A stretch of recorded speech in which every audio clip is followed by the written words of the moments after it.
나를 영원한 길, 주님의 길로 인도해 달라고 다윗은 오늘 고백하고 있는 이 본문의 배경은 여러 가지로 학자마다 해석하는 바가 다르지만 대부분 이 사울을 피해 광야를 전전하며 그 피폐한 삶 가운데 하나님께 올려드렸던 그런 기도문으로 우리가 알고 있습니다.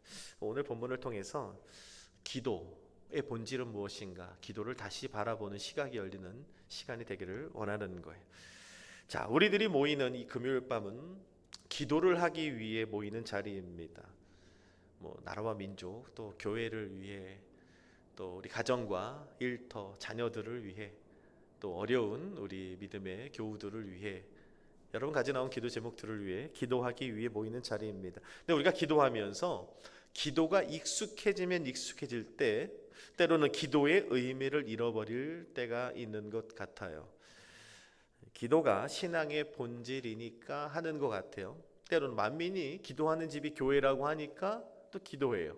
또 때로는 해야 하니까 하긴 하는데 막상 이 기도가 내 삶에 무엇을 바꾸었는가라는 질문을 해보면 대답하지 못하는 때가 많죠. 그래서 오늘 이 본문을 통해서 우리가 기도하는 이유가 무엇인지, 또 우리가 기도할 때 하나님은 우리 안에 무엇을 행하시는 분인지를 오늘 말씀을 통해 한번 살펴보길 원합니다. 첫 번째는 무엇이냐면, 기도는 하나님을 설득시키는 시간이 아니라 나를 변화시키는 시간이라는 것을 오늘 성경은 말씀합니다.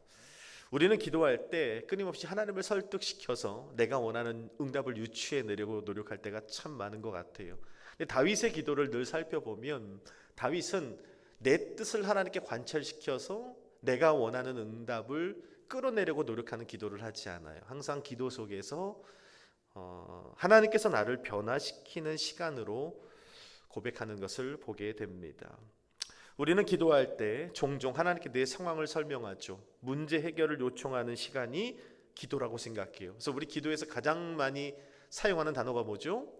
주시옵소서. 그렇죠. 주시옵소서입니다. 물론 하나님께서는 우리의 필요를 들으시고 또 응답하시는 분이라고 성경은 말씀합니다. 그러나 기도의 본질은 우리가 기도를 통해 하나님을 설득해서 내가 원하는 응답을 이끌어내는 시간이 아니라 기도를 통하여 나를 빚어가시는 하나님을 만나는 시간이 되는 것이 기도의 본질이라는 것입니다. 그래서 오늘 우리가 읽은 23절 말씀에 보면 이렇게 말씀하죠. 하나님이여 나를 살피사 내 마음을 아시고 나를 시험하사 내 뜻을 어떻게 해요? 하옵소서. 이렇게 말씀합니다.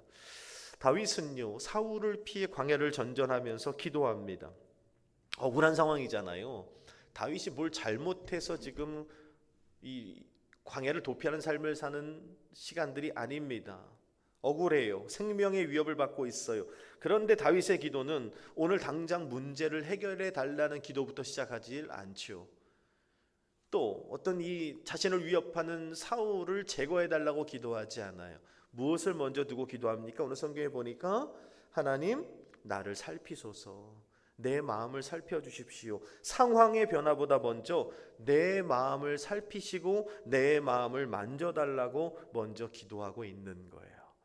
우리는 다윗의 기도를 통해서 우리 기도의 시작이 무엇이 되어야 하는지를 알 수 있는 거죠. 예수님도 십자가 고난을 앞두고 겟세마네 동산에서 땀이 땅에 떨어지는 피방울 될 만큼 기도하셨어. 이 잔이 내게서 지나가게 하옵소서 요청합니다. 그러나 결국 뭐라고 기도하십니까?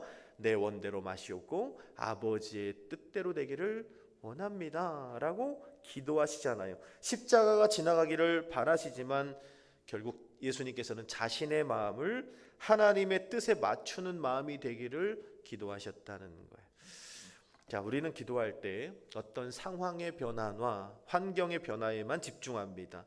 그러나 하나님께서는 오늘 이 밤에도 우리가 기도할 때 어떤 상황의 또 환경의 변화도 중요하지만 무엇보다 먼저 우리 내면의 변화, 우리의 성품의 변화, 우리의 시선의 변화가 먼저 일어나기를 원한다는 것을 다윗은 알고 있었다는 것입니다. 그래서 오늘 어쩌면 우리가 기도할까요?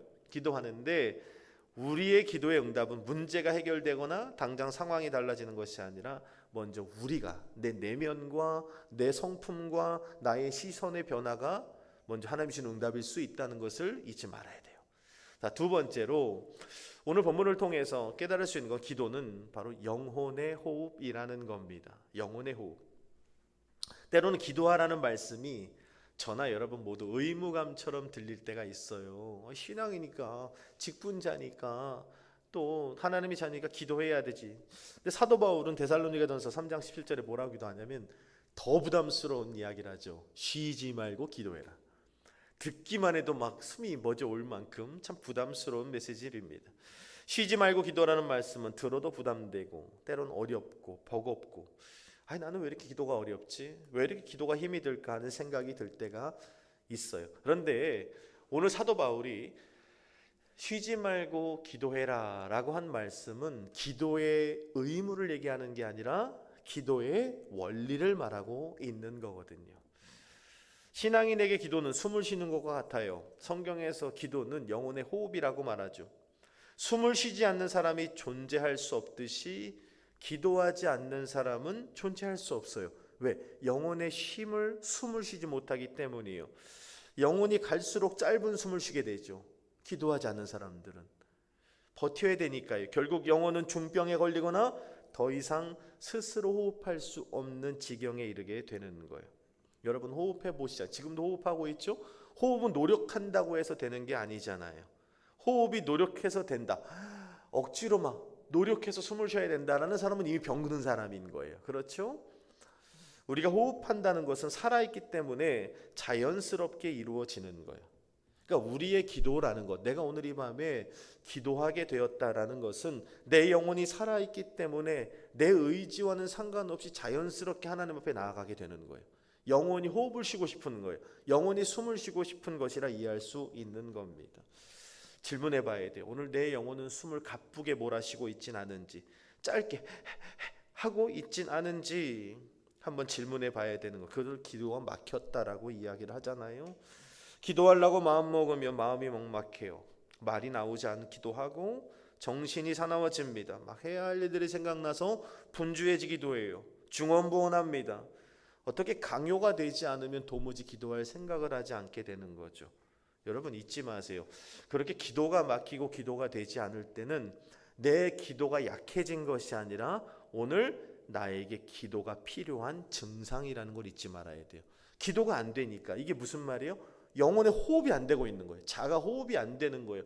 그러니까 내 영혼이 스스로 하고 숨을 몰아쉬는 거예요. 하나님께서 기도의 시간들을 통해 이렇게 숨을 몰아쉬도록, 그래서 살아가도록 만드시는 거죠.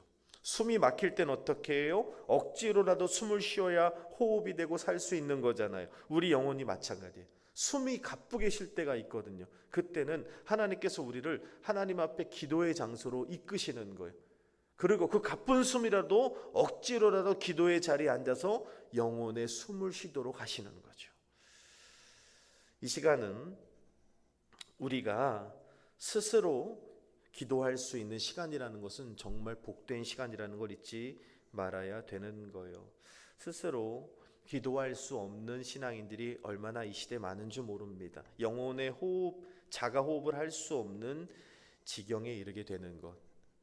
여러분 그 순간은요, 단순히 기도하지 않는 게 문제가 아니라 예수님 말씀하신 것처럼 베드로에 그랬잖아요. 깨어서 기도해라. 사탄이 너를 넘어뜨리려고 지금 계획하고 있다. 내가 기도하지 않게 되는 것은요, 지금 사탄에게 어떤 기회를 열어주는 시간이라는 걸 우리는 잊지 말아야 되는 겁니다. 마지막 세 번째로, 기도는 내가 싸우는 시간이 아니라 하나님께 맡기는 시간이죠. 오늘 다윗의 기도를 보면 시작이 뭐였다고요? 하나님이 다 하신다. 하나님이 다 하신다. 그러니까 뭐라고 맨 마지막 절에 보니까 하나님 내게 무슨 악한 행위가 있나 보시고 나를 영원한 길로 어떻게 해요? 인도하소서. 하나님과 나와 사이에 가려진 죄의 담들이 있다면 주님 깨닫게 하셔서 회개토록 하시고 나를 하나님의 길, 주의 길로 인도해 달라고 다윗은 이 기도를 마무리하고 있는 거예요. 즉 기도는 내가 씨름하는 시간이 아니라 내가 기도할 때 하나님께 맡기고 하나님이 싸우시는 시간이 되는 거죠. 이 장면을 가장 잘 설명해 주는 사건이 출애굽기 17장에 나오는 아말렉과의 전투 앞에 여호수아를 위하여 기도하는 모세의 기도이죠. 모세가 이 아말렉과의 전투 앞에서 산에 올라가 어떻게 기도해요? 손을 들고 기도하잖아요. 손을 들고 기도하니까 이스라엘이 승리를 하고 그의 손이 내려가면 아말렉이 이기는 싸움이었다고 말씀하죠. 질문이 드는 거예요. 아니 기도할 때 그냥 두 손 모으고 막 엘리야처럼 머리를 사타구니에 넣고 기도하면 되지. 주여 삼창하고 기도하면 되지. 왜 손을 들고 기도했지? 손을 들고 기도하면 이기고 손이 내려가면 졌다. 이게 무슨 의미일까? 여러분 모세의 손 자체가 능력이 있어서가 아닙니다. 모세가 능력의 지도자여서 뭐 손 들고 기도하면 이기고 내리면 지고 하는 개념이 아닌 거죠. 모세가 손을 들었다는 것은 무슨 말입니까? 나는 이 시간 하나님을 의지하는 의존의 깃발인 거죠. 이스라엘 백성들에게 손을 든다는 건 굉장히 의미가 있거든요. 하나님 주님 앞에 항복합니다. 내가 주님을 의존하는 지금 내 손을 주께 높이 듭니다.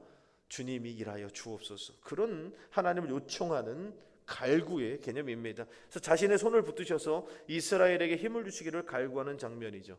그래서 하나님께서 그 모세의 손든 것을 보시고 하나님이 일하심을 나타내시는 거예요.